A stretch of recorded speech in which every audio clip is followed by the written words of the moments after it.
Dalam minggu ini kita dituntun satu tema, Tuhan akan menjadi Allahku.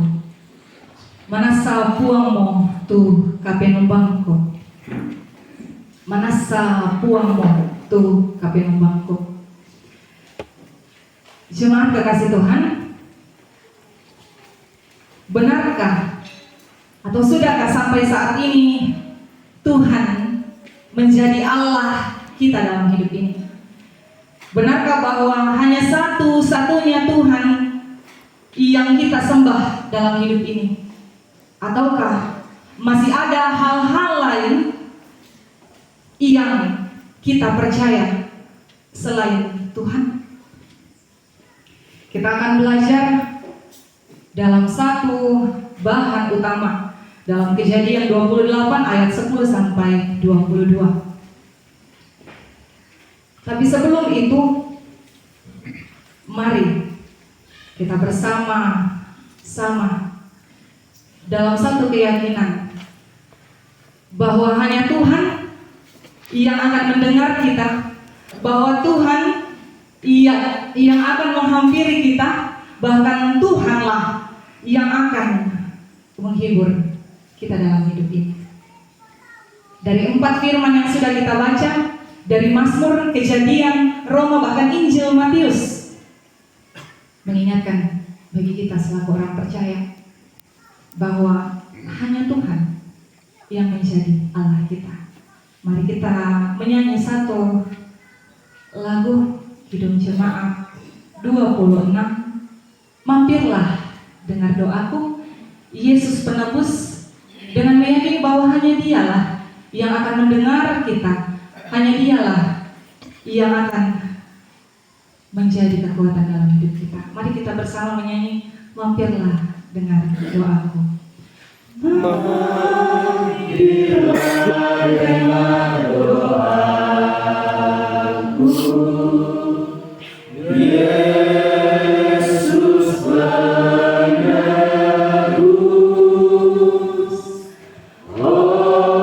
jangan jalan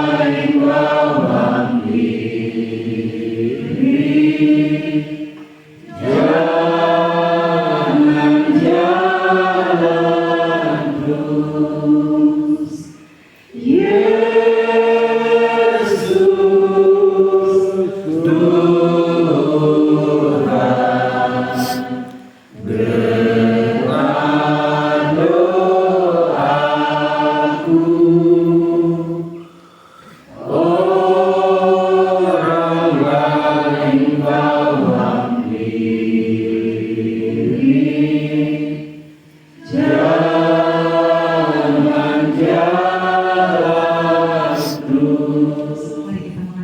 Yesus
dia mencari tempat. Tapi dalam pelariannya, dalam pembacaan ini dikatakan bahwa ia sampai di suatu tempat dan bermalam di situ. Ada sebuah kejadian, mungkin kita sudah tidak biasa kalau kita bermimpi, ya. ada kejadian yang dialami oleh Yakub. Dia sedang bermimpi. Dalam pembacaan, Yakub bermimpi bahwa di bumi ada didirikan sebuah tangga yang ujungnya sampai di langit. Dan tampaklah malaikat Allah turun naik di tangga itu dalam ayat yang ke-12. Ada sebuah pendapat mengatakan bahwa tangga sampai di langit itu artinya bahwa ada hubungan dengan Allah. Bukan sembarang tangga. Bukan tangga yang ada seperti di rumah, dalam gedung gereja. Tapi tangga yang sampai di langit adalah hubungan dengan Allah. Dan malaikat naik turun, artinya bahwa itu adalah tempat atau jalan atau jalur yang lancar tanpa hambatan. Dikatakan bahwa ada jalan antara sumber kehidupan dan ada masa depan. Bapak Ibu yang kekasih di dalam Tuhan, kalau kita melihat bahwa kenapa harus sampai pada mimpi ini, Allah memperlihatkan kepada Yakub. Mungkin di antara kita sampai saat ini ada yang masih percaya bahwa mimpi itu akan menjadi kenyataan ketika kita tidur. Ada yang bermimpi, ada yang mimpinya mungkin karena terbawa suasana hari itu, entah ada kejadian atau sesuatu yang telah dilihat, akhirnya bermimpi. Atau mungkin juga bermimpi karena ada sesuatu yang kita harapkan lalu sampai pada mimpi itu. Atau mungkin juga di dalam mimpi ada tanda yang Tuhan perlihatkan bagi kita. Mimpi yang dialami oleh Yakub bukan sembarang mimpi, tapi sebuah tanda bahwa ada hubungan yang tidak bisa dibatasi. Ada hubungan yang bisa kita lakukan bersama Tuhan tanpa perantara. Biasanya PPGT atau bahkan kita sebagai orang tua berharap bahwa jaringan lancar. Ya, kita berharap bahwa jaringan kalau bisa, kalau menelpon, kalau chattingan atau video call atau apapun bisa lancar dengan baik. Ya, kalau bisa tidak putus-putus, butuh sek ke kilat, ke jaringan putus-putus. Kada dia mau di jaringan, tak dia mau jaringan, leh. Apalagi kalau hilang jaringan 1 hari, sudah pusing nih. Yang biasanya sudah pegang HP terlalu lama. Tapi dalam pembacaan mengingatkan bahwa ketika berkomunikasi, hubungan atau relasi dengan Tuhan tidak perlu pakai jaringan internet. Kita bebas untuk menyampaikan atau membangun hubungan yang baik, yang intim dengan Tuhan. Tidak perlu tunggu jaringan ada baru sampai sangat buang sahabat ombo jaringan. Tak di jaringan kok. Berhubungan dengan Tuhan tidak perlu ada jaringan seperti ketika kita berkomunikasi dengan orang lain. Lalu hal yang selanjutnya yang dikatakan oleh Tuhan, Akulah Tuhan, Allah Abraham, nenekmu dan Allah Ishak. Tanah tempat engkau berbaring ini akan kuberikan kepadamu dan kepada keturunanmu. Ada sebuah pengakuan dan ada sebuah janji yang Tuhan sampaikan kepada Yakub. Luar biasa, Tuhan memperkenalkan dirinya kepada Yakub. Allah menghampiri Yakub, menyampaikan bahwa tanah yang engkau tempati ini akan menjadi tempat keturunan. Ada janji yang Tuhan katakan bahwa keturunannya akan seperti debu tanah, banyaknya, tidak terhitung. Ini janji yang disampaikan Allah kepada Abraham. Dan ini pun Tuhan mengingat janjinya dari keturunan sampai keturunan. Tuhan ingat apa yang Dia sampaikan kepada orang yang percaya kepadanya. Tuhan tidak pernah mempermainkan janji. Tuhan tidak pernah lupa. Selalu Tuhan ingat apa yang Dia sudah pernah janjikan. Yakub bangun dari tidurnya dan dia berkata, sesungguhnya Tuhan ada di tempat ini dan aku tidak mengetahuinya. Tuhan melihat, Tuhan hadir, Tuhan ada dalam kehidupan kita, tetapi terkadang kita tidak mengetahuinya. Mau apa tak mau, sekalipun tidak ada lampu dalam kegelapan, sekalipun tidak ada orang yang melihat, sekalipun tidak ada orang yang mengetahui apa yang kita perbuat, Tuhan melihatnya. Dengan penuh keyakinan dalam kehidupan kita, kita senantiasa mengatakan bahwa sesungguhnya Tuhan ada di tempat ini dan aku tidak mengetahuinya. Tuhan sedang melihat kita, Tuhan sedang bersama dengan kita, dan tanpa sadari ketika kita melakukan sesuatu yang tidak baik, yang tidak benar di hadapan Tuhan, kita mengatakan mungkin Tuhan tidak lihat, mungkin Tuhan sibuk dengan orang-orang yang lain. Tetapi pengakuan Yakub mengatakan bahwa Tuhan ada, tetapi dia tidak mengetahuinya. Yakub bermimpi, Yakub dijanjikan oleh Allah untuk diberikan keturunan yang banyak, dan Yakub menjadikan bantal ada yang sampai sekarang punya bantal kayak Yakub, bantal batu, kayak mulai busa yang biasanya sekarang.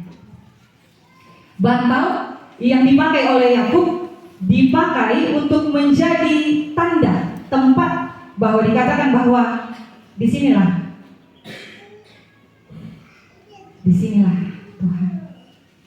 Tempat itu dinamakan Bethel. Kalau dahulu namanya kota itu Luz. Dia ada janji dan dia menjadikan bantal tidurnya sebagai tempat untuk mengingat kejadian momen yang dia alami. Sangat menarik bagi kita di ayat 20 dikatakan bahwa lalu bernazarlah Yakub, jika Allah akan menyertai dan akan melindungi aku di jalan yang kutempuh ini, memberikan kepadaku roti untuk dimakan dan pakaian untuk dipakai, sehingga aku selamat kembali ke rumah ayahku, maka Tuhan akan menjadi Allahku. Bernazar berarti ada sebuah ungkapan, ada sebuah janji yang kita sampaikan kepada Tuhan, dan itu harus kita laksanakan. Yakub berjanji bahwa ketika Tuhan memang menyertai saya dari sini sampai tempat tujuan dan kembali ke rumah ayahku dengan selamat, apabila Tuhan memberikan saya makanan dan memberikan pakaian untuk saya pakai, maka Tuhan akan menjadi Allahku. Seringkali atau mungkin kita pernah menyampaikan, kalau Tuhan kasih saya ini, saya akan berjanji seperti ini dan seperti ini. Kalau Tuhan memang memberkati saya, menjaga saya, menyertai saya, memberikan sebuah harapan dalam kehidupan saya, maka saya akan melakukan hal ini. Kita diingatkan, apa yang sudah kita sampaikan kepada Tuhan, lakukan itu. Bukan serta-merta ketika tidak ada harapan sama sekali, lalu kita mengatakan, la biran kepada sesite. Apakah Tuhan senang dengan hal itu? Kita telah menyakiti hati Tuhan. Kita mengungkapkan janji, Kalau Tuhan tolong saya sekarang, kalau Tuhan kasih kuat saya sekarang, kalau pergumulan yang saya alami sekarang Tuhan mampukan untuk saya lewati, saya akan berjanji Tuhan, saya akan rajin pergi gereja. Tapi selesai pergumulan, tidak datang juga. Kalau Tuhan tolong saya, kalau Tuhan memberkati anak-anak saya, Tuhan memberikan pekerjaan yang baik bagi anak saya, Tuhan menjadikan anak-anak saya menjadi anak-anak yang baik dan benar, maka saya janji Tuhan, saya akan seperti ini. Tapi ternyata kita sampaikan segala sesuatu, janji kepada Tuhan, tapi kita lupa. Kita tidak laksanakan apa yang sudah kita katakan. Tuhan ingat janji yang telah diucapkannya dari turun-temurun. Kita diingatkan bahwa menyampaikan janji, sekalipun Tuhan memutuskan untuk mengambil kita di tengah-tengah hidup ini, maka janji itu Tuhan tahu. Ada sebuah ungkapan, kenapa Tuhan belum menyatakan janjinya kepada saya, padahal Tuhan sudah menjanjikannya kepada saya. Mungkin bukan pada diri kita, mungkin bukan pada anak-anak, tetapi mungkin cucu dan ke bawah. Kita diingatkan, janji Tuhan itu selalu ada, selalu tepat di waktu yang sudah Tuhan siapkan. Jadilah kita seperti orang-orang yang berpengharapan. Dikatakan dalam pembacaan yang kedua, orang-orang yang berpengharapan pada sesuatu yang tidak dia lihat, maka dia akan berharap dengan tekun. Tetapi ketika orang-orang berharap kepada sesuatu yang dia lihat, dia akan kecewa. Dalam artian, kita diingatkan bahwa sebagai anak-anak Allah, kita diajak untuk berpengharapan karena hanya Tuhan yang akan menjadi Allah kita. Bagaimana keadaan Daud dalam pembacaan Mazmur? Dia dikelilingi oleh orang-orang yang tidak suka dengan dia. Dia dikelilingi dengan orang-orang yang angkuh, dikelilingi dengan orang-orang yang sombong.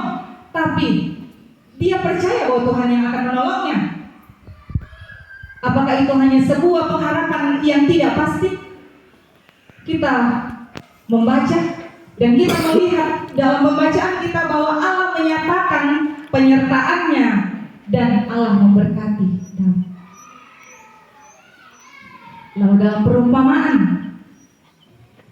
apakah kita memang betul-betul menjadi orang-orang yang percaya kepada Tuhan dan bertumbuh dengan baik?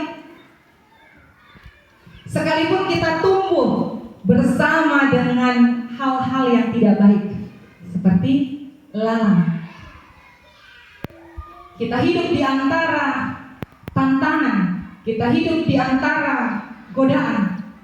Tapi ketika masa menuai, itu akan dipisahkan. Jangan mengatakan saya tidak bisa bertahan, saya tidak mampu karena samping kiri kanan saya terlalu berat, terlalu banyak godaan, terlalu banyak tantangan, saya tidak mampu.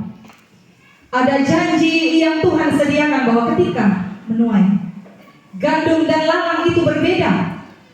Gandum akan diambil oleh penuai dan lalang akan dibakar.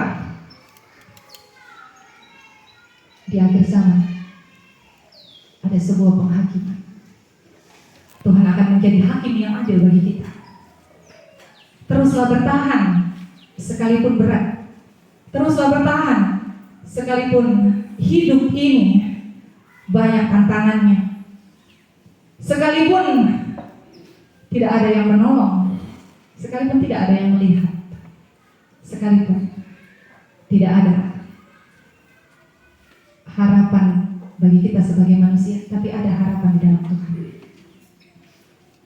Jadilah seperti Yakub yang mengatakan bahwa manasa puang waktu tapi membangku.